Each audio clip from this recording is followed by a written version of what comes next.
we want to reacquaint participants with the difference between evaluation and assessment. 2, explore some uses of assessment in the classroom. Explore examples of assessment activities in FSIS activity books and demonstrate the extent to which the FSIS activity books are a resource for assessment in science and can assist classroom teachers to maximize teaching output. The presenter for today is Ms. Vilma McLennan. She's an author or esteemed author of many of our products. The products that you'll be looking into today, she's author and co-author of some of these products, and she's also the author of our Carlong Primary Integrated Studies series. She is a science educator and coordinator, author of the Carlong First Steps in Science series center, and has served on CXC Integrated Science Syllabus panel, and as a science external examiner for the Joint Board of Teacher Education at UWI. She has served as team leader for the development of biology and integrated science instructional material for secondary level teachers and students. In 2000, she was awarded Medal for Science and Technology Education, the JT Award for Long Service, and Henry Lowe Award for Excellence and Creativity in Science and Technology.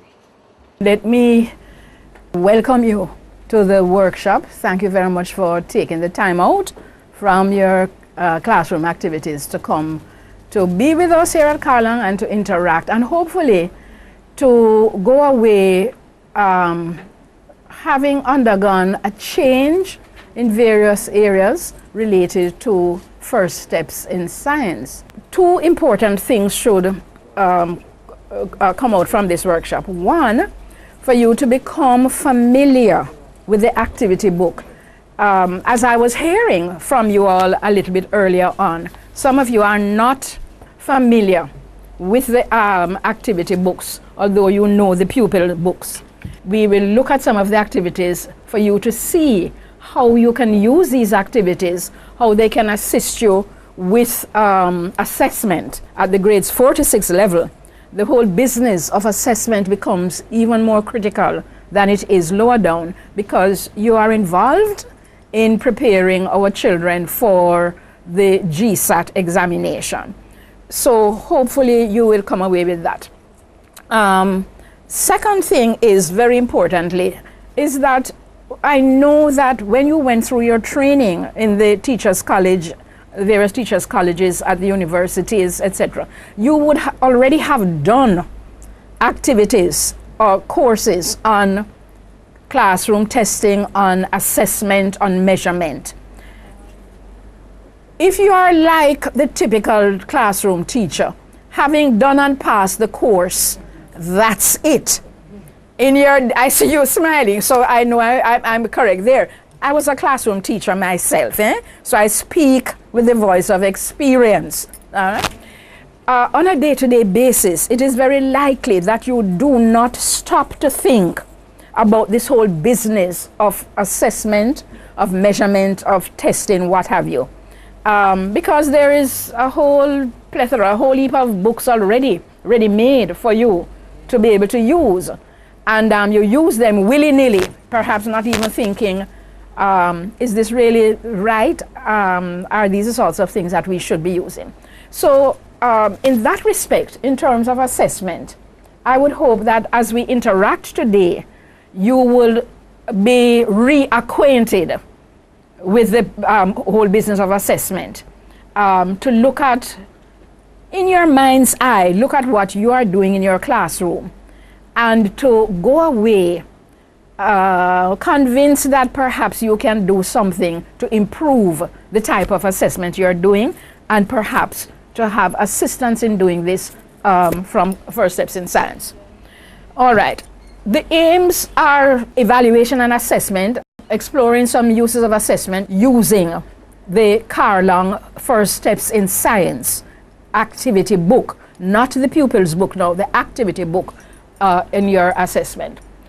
I want for you to think a little bit about what you hope to get out of this workshop. What are your expectations of this workshop? Anybody? to get new ideas. Mm-hmm. No. About what? New ideas about what, though? To see how we can make better use of the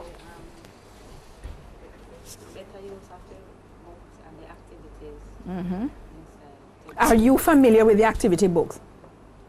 No, you're not familiar with the activity book. Okay. Mm-hmm. Okay. Anybody else? I'm hoping that when we have used this book before at Mona, but just used as a pencil and paper test. Mm-hmm. So I'm hoping that there are other ways of assessing the students, because not everybody can really feel comfortable sitting a pencil and paper test. So hope there will be some activity that you can manipulate to assess. Well, consider I've come down and hugged you for saying that. Not only the pencil and paper test, but other ways of assessing, which quite frequently we forget that there are other ways apart from shading in or ticking, you know, well, the easy way, so to speak. There are other ways which might be a little bit more difficult for us to undertake, for us to think through how we are going to do it. And that is why we have the First Steps in Science activity book, to give you ideas about other ways of doing assessment. All right. Multiple intelligences. What do you know about multiple intelligences? Do you know the phrase? All right. So tell me what you know about multiple intelligences. People on a whole have strength in different areas. Mm-hmm. They may be musically inclined as opposed to technically inclined. I think. Yes. Anything else? Is that strange to you others? Is that something you're familiar with? You're familiar with it, but you keep forgetting about it. And you shouldn't forget about it at all. As a classroom teacher, you should not forget about that at all, because in front of you in your class of 30-odd students, you are going to find the full spectrum of what Gardner called intelligences rather than abilities. We had been so hung up on talking about a person who has an IQ of so-and-so, and not disrespecting that at all. It has its place, it served its purpose. But what Gardner has told us, and we have come to find it is true, that there are persons who have a whole range of abilities that he chose to call intelligences, right? If you think of a Michael Manley's ability to speak, are you old enough to remember Michael Manley in his heyday speaking? That man had a linguistic intelligence that is second to none. The late Professor Rex Nettleford also had that.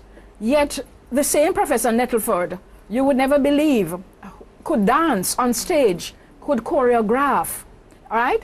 So that more than the linguistic intelligence, he would also have had what we speak of as bodily kinesthetic, the ability to move. When we think of our Usain Bolt, have you looked at that man moving down the track?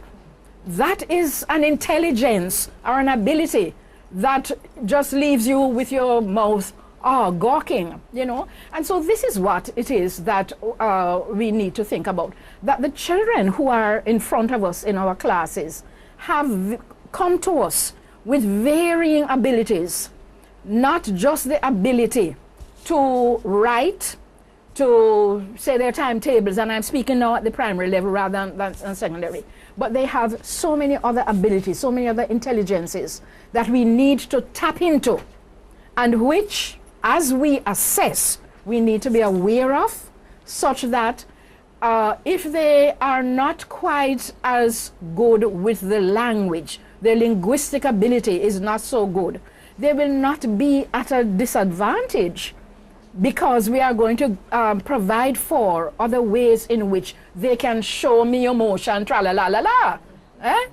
Okay, so this is what multiple intelligence essentially is all about, that we as classroom teachers need to remember, and to remember every time we stand up to perform in front of them, that right there in that audience, which is our class of grade 4 or 5 or 6, we have multiple intelligences. And we need to remember that in the activities that we set for them, in what we demand of them to do, and also in how we carry out the assessment to see whether learning has taken place. So I need you to keep that in the back of your mind as we go through and as we look at the activity books, for us to be thinking, is the activity book for each of the grade 4 and grade 5 levels, is it addressing these intelligences? Am I going to see the range of activities that should help this particular girl or this boy to shine, so to speak?